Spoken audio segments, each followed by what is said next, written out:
Alright,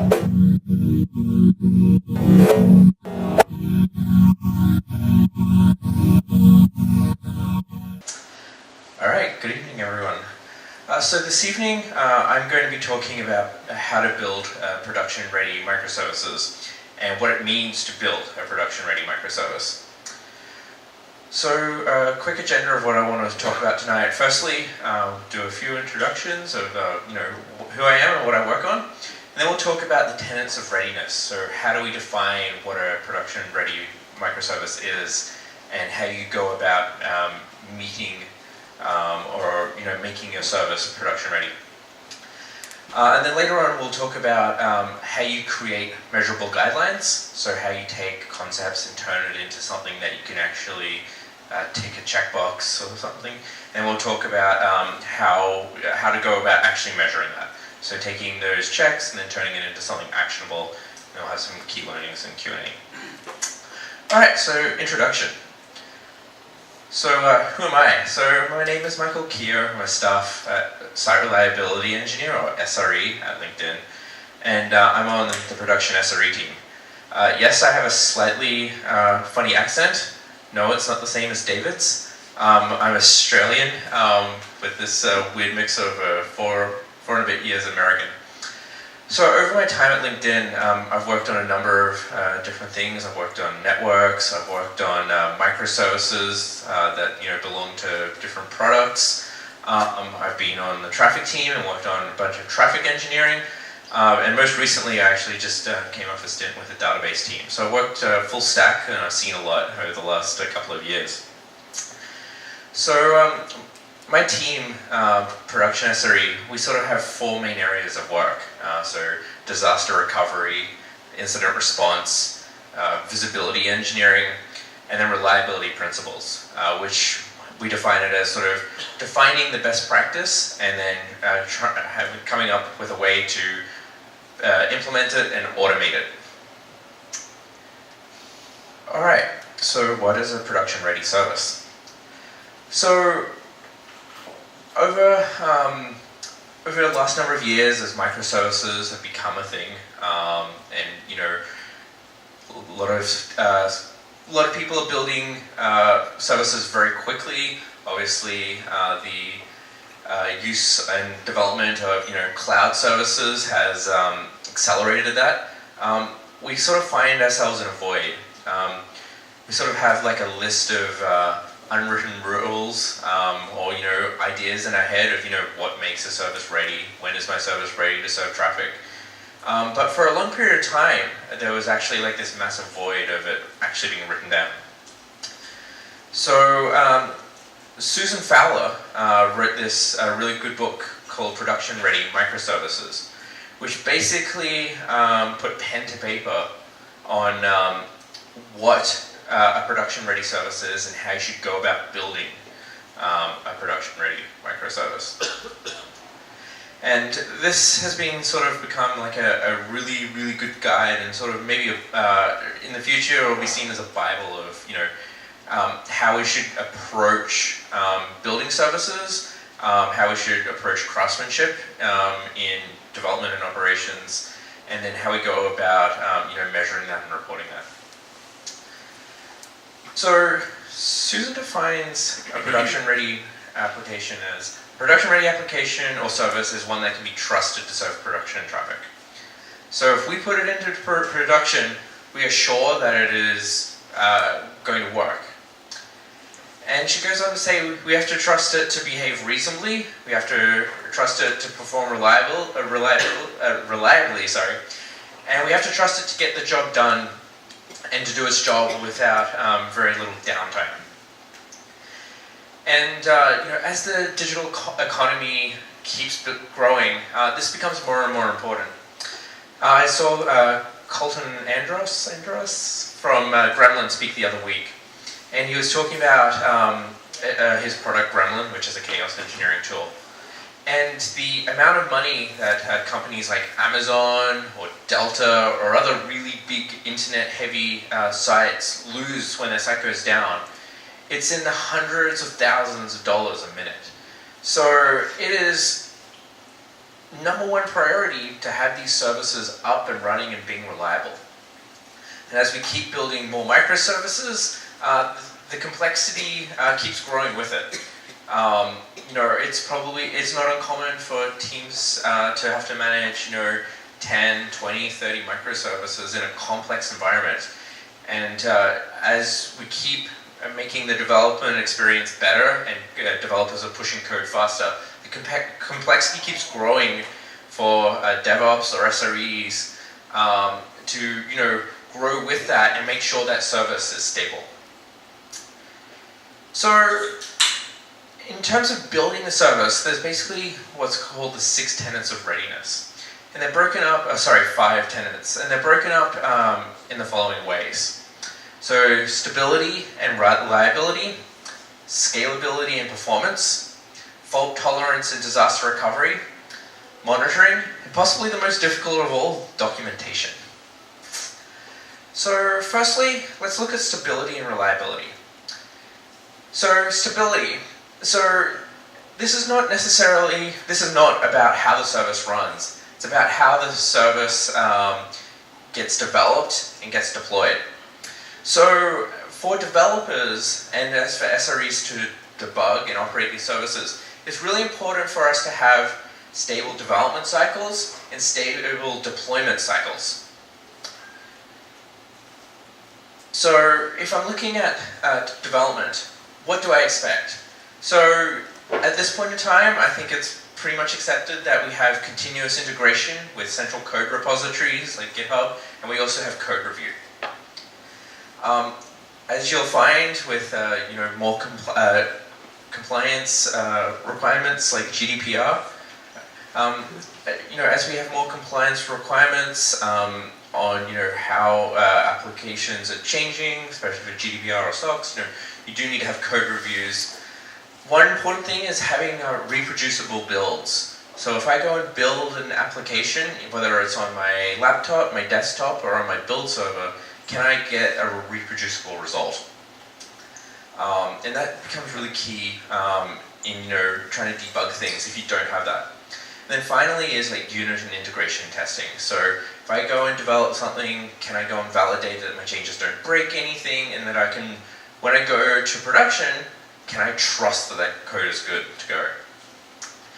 If you look at deployment, the key aspects I see here are simple, repeatable deploys. So, if I deploy something, will I get the same behavior? One thing that we certainly noticed at LinkedIn is startup behavior is really key to how other applications interact with the application being deployed. If you say that you're available too early, you may run into problems before your application is actually ready to serve traffic. So having and being able to, have if you fail a deployment or if you lose a host, can you still deploy reliably and not interrupt the production traffic? Second area here is canary or dark canary or staging. This is a really, really important and underrated part of the deployment cycle. So it's not uncommon for people to have canaries, but we are sort of seeing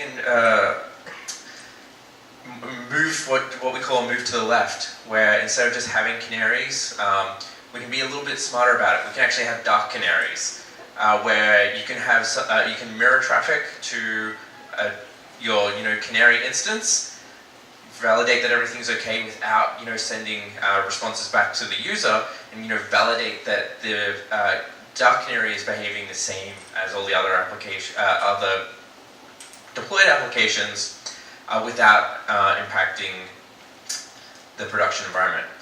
And also staging. So a lot of people do have staging environments, but we are seeing, especially as the environments get more and more complex, the amount of queries per second that your application has to serve, your staging environments need to be smart enough to be able to validate those production-ready scale requirements as well.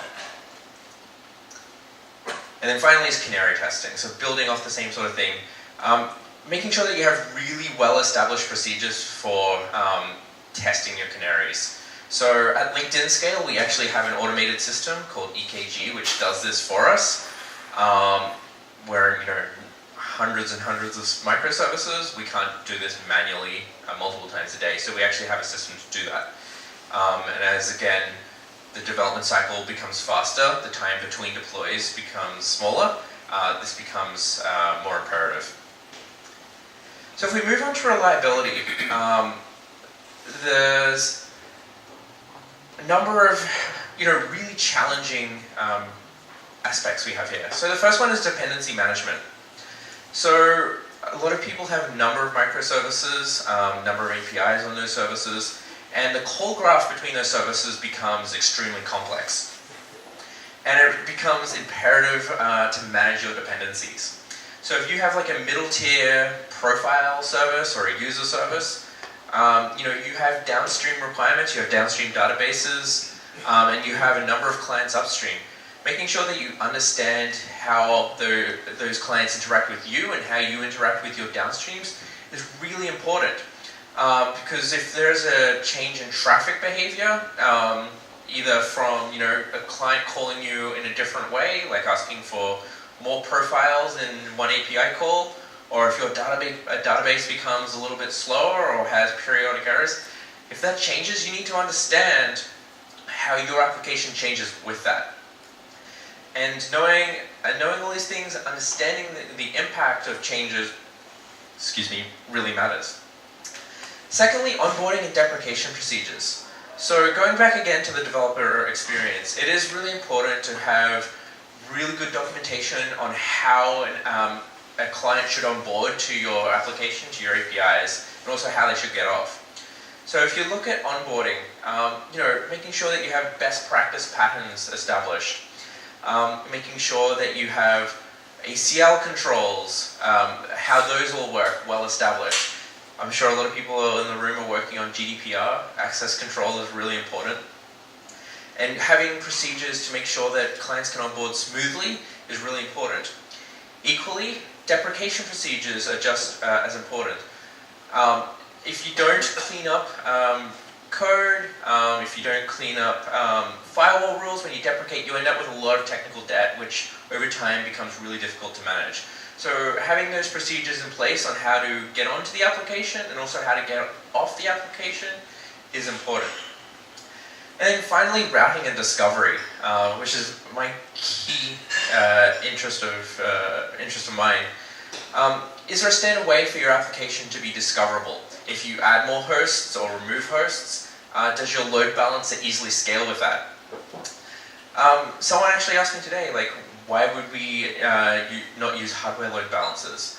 And for those people using Kubernetes or Docker who routinely churn through instances, you know why? The churn is so high, you can't have a physical load balancer, being updated multiple times a day. So you need to have a way that you can people can discover your service, and you can manage that discovery in a sensible way. Secondly, does your application have reliable health checks? It's all good to have an admin health check that just returns good or bad, but sometimes that isn't enough. If you have a really simple load balancer, that thing's going to send you traffic all day long until your application literally stops working. As we've seen, more client-sided load balancers become popular. Things like etcd, having soft degradation or moving traffic away from instances that are under duress is important. And certainly making sure that your applications are smart enough to remove traffic from bad servers or bad instances is really important. All right, so let's move on to scalability and performance. So understanding growth scales. So this is really, really important. And there's two ways to look at measuring growth scales. So firstly, how your service scales with the business. So for example, Lean Plum, if you have, you've got 800,000 events every hour, if that goes up 20%, if that's a key performance indicator, if that key performance indicator keeps rising, how does your infrastructure move with that? And secondly, so you look at from the business perspective, you need to also look at it from your application perspective. How does your application scale when it gets more traffic? And this becomes really important with resource awareness and your dependency scaling. So when you look at your resource awareness, you need to understand, all right, what are the key resources are you using? And know where your bottlenecks are. So if you go and look at something like Kafka, which is a high throughput event bus, a lot of the resource utilization is, besides just being disk space, is actually going to be the network utilization. And this is where horizontal versus vertical scaling comes into play. So for network utilization, all right, sure, you might be able to go from 1 gig NIC to 10 gig NIC, and vertically scale your application. But in a lot of situations, especially at scale, to go and swap out a couple of hundred instances with different servers isn't that straightforward. So you need to understand where are you going to reach your scaling limits, and if vertical scaling will not work for you by sort of pumping up your server specs, how do you horizontally scale and add more instances in an efficient manner? And then dependency scaling. So going back to reliability, how do your downstream scale with your services growth? It's great that I might get 20% more traffic to my application, but how do all the downstreams beneath me handle that? And making sure that you have good communication procedures or good monitoring between those teams, between those services is really important to make sure that one team doesn't get surprised all of a sudden when you get more, a lot more traffic. So if you look at performance, this is really, really, really essential. As people keep deploying code faster, this becomes more of a challenge because every single commit that goes to production has the potential to completely ruin the performance of your application. And at LinkedIn, our front end deploys 3 times a day. So we literally need to, every single time it's deployed, actually go and validate that we still have the same application performance and throughput when we go and deploy that front end. So ideally, in my mind, you should be doing some sort of throughput, some sort of benchmarking testing every time a change is made to a service. So whether you deploy some sort of configuration, whether you do a deployment with new code, or whether you change an AB or feature flag with your application. And then once you've got those numbers, you need to actually go and do something with them. So measuring is one part, but reporting this is really important. So understanding the trends over time is really important. Like if you lose 1% every single deploy of your application performance, eventually that really adds up. So it is important to keep that trend data of how your application is performing over time, because it does play into the other 2 pillars I have here, traffic management and capacity planning. So one thing I've definitely seen over the last year or so is more companies talking about traffic management. So basically how they can manage how clients come to their applications. So at SRECon last year, YouTube did a really good talk. I think it was YouTube or the Gmail teams did a really good talk about how they do quality of service within Google to make sure that the application infrastructure is still working. So for example, serving your inbox data is the #1 priority for them. Whereas serving ads may not be as important. So you can implement quality of service to ensure that the important requests get served by your applications, things that are less critical to the user experience. You can lose those if you have to. The other thing is scaling for burst or failover. The event of containers has really helped in this, as you can very easily spin up new instances. But for a lot of older stacks, this can be a problem of spinning up enough instances to deal with bursts, or even if you're failing your traffic over to another data center, which we'll talk about a little bit later. And then finally, capacity planning. This is sort of tying a lot of these concepts together. What it really comes down to is, do you have the right numbers to know how your application performs, how your application scales, and what resources you need in the future. And depending on your company, you may need to do budgeting 6, 12, 18 months ahead of time, for what hardware footprint you may need. This is really important. And it is really important to work with your business operations people and your product people to actually understand this. There's nothing worse than a product manager coming to you and saying, hey, we're turning on this new feature tomorrow and we expect to double the QPS of your service. In this day and age, that really doesn't scale. Alright, so fault tolerance and DR. So this is two main things. Avoiding single points of failure and resiliency engineering. So I think we're definitely getting towards a point where people understand that single points of failure are no longer acceptable. You can't just have one server running something. You can't have one load balancer. You can't have one rack. You need to have redundancy in your application.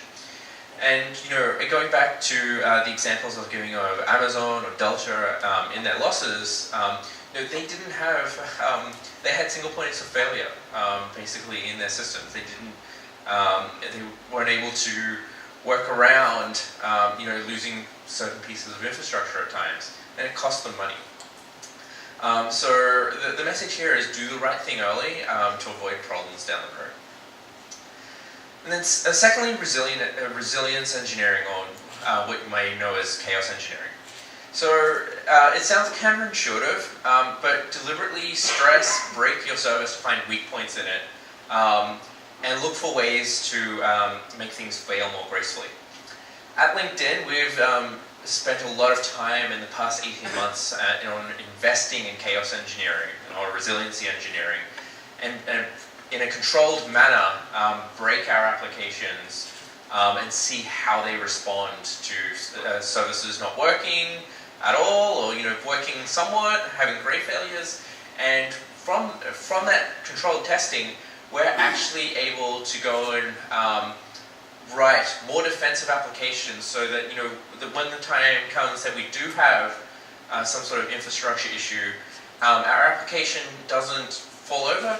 It can gracefully handle that situation.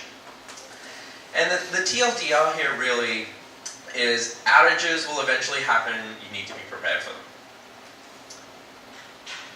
And so this comes to disaster recovery. So understanding failure scenarios.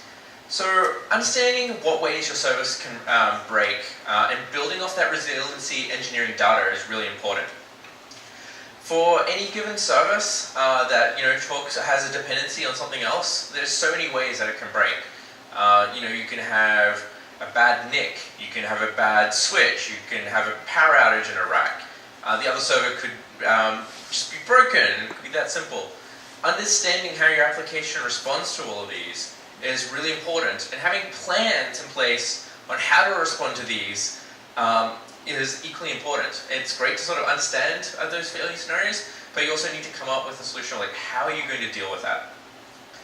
And this comes into disaster recovery. When you have those larger outages, like what is your plan to deal with that? What are you going to do? At LinkedIn, we're very lucky where we can fail out of data centers within a couple of minutes and completely mitigate impact. But we've spent a lot of time on researching that, developing automation for that, and testing it, and we have confidence in that. But as you hear often, how many people have disaster recovery plans that aren't actually tested for? So you need to have these plans and you need to test them. And that goes into incident management. So when you have these issues, how does the organization respond to these? What is your escalation process? What is your PR process? This is all really important stuff. And we are getting to a level of maturity in the industry where we're doing game days to actually test this. And there are actually people who, professionals who will actually go to companies, consult with companies, and go and break systems. And I heard a great example from a gentleman called Russ Myers, who does a lot of chaos engineering consulting. And he found a company that had all their disaster recovery plans locked in one room. Had all this great documentation, and apparently it was really well written, all this great documentation. But it was in one room, and the key was in the door. So all he had to do for the game day was to take the key out of the door, and chaos ensued. So practicing your responses, understanding all of your failure scenarios from beginning to end is really important. So onto monitoring. Every service should have dashboards before you run it in production, before it's taking traffic. And there's a lot of debate within the monitoring aficionados about what dashboards should be for. Personally, I think dashboards and alerts should be for high-level system health. Is my application generally healthy? Are all the key components, all the key dependencies operational? Dashboards shouldn't be for regression validation. So I shouldn't be having 200 graphs on a dashboard to make sure that every single endpoint is responding in the way that I expect it to. That is what unit testing and integration testing is for. And so when you're monitoring, you should be monitoring your service, the actual code that's running. You should be monitoring the resources that it uses on the box. So whether that be on bare metal or be in containers, and container monitoring is very different, or just your infrastructure, all three of these should be monitored and have reasonable alerting on. And all alerts must be actionable and have pre-documented procedures. It's very easy to run into a situation where, as you're growing quickly, you have alerts on the service, and you keep having alerts firing, people aren't looking at them, and you fall into what's known as alert fatigue, where basically alerts aren't looked at, things aren't fixed, and it becomes a no-win situation. So before you add any alert, we actually have a rule in one of the teams I was working with, is no alerts get added until we have either a full runbook on how to deal with this, or we have a completely automated response to the alert. And then finally here, logging. So logging is a really underrated aspect of software development. Certainly with the code that I write, I generally think that I'm great. I'm putting logging in. And then I'll actually go back and look at the logging. And if I'm looking into some sort of issue, be like, man, that logging really didn't help. So this goes back to resiliency engineering. If you go in stress testing your service, you're trying to break your service, go and have a look at what the logs are doing to make sure that you're actually getting something useful out of those. Having 100,000 stack traces probably isn't helpful. And their stack traces are also really expensive to go and produce on an application. But make sure those logs actually tell you something useful that will help you diagnose what's going on in that service faster. Documentation. This is probably the hardest one because it's sort of like a no reward one. So it's imperative to have a central place for documentation for your organization. At LinkedIn, we have a wiki, everything's there. We've got it all pretty nicely laid out. And I know what to search for in the wiki to get the documentation that I need. Having documentation reviewed is a really key thing. And when I was working with one of the database teams, I was writing a lot of documentation. And having me write a couple of pages on how this application works, how it's deployed, how it's architected is great. It's good. It's better than nothing. But the key thing here is to actually have other people go and peer review that documentation. So what happened is once I wrote that, I actually sent it off to my SRE colleagues. I also sent it off to the development colleagues and said, I need a peer to sign off on this. I also need a developer who owns this application to sign off on this. And in some cases, you may have other partners that, like business operations or product engineering, that need to sign off on this data, on this documentation. And that's really important to make sure that everyone's bought in, that this documentation is up to date, it's correct, and it accurately explains how things work. Me writing down my view of the world is probably helpful, but you do need people to look at that. And the hardest part, reviewing it regularly. As I said, these applications that we're building these days, change very, very, very frequently. So it is really imperative that you are coming up with some sort of process to review documentation regularly. When I was working with our profile team at LinkedIn a number of years ago, we actually had a process where we had Jira tickets created every 3 months for the documentation to be completely reviewed for each one of our services. And we had 50 plus services at the time that my team was responsible for, and every quarter we would go through and validate that that documentation was up to date.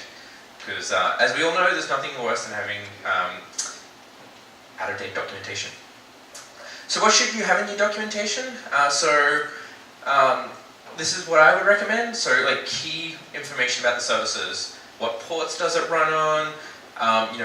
What host name do I use to, or cluster name do I use to access that application?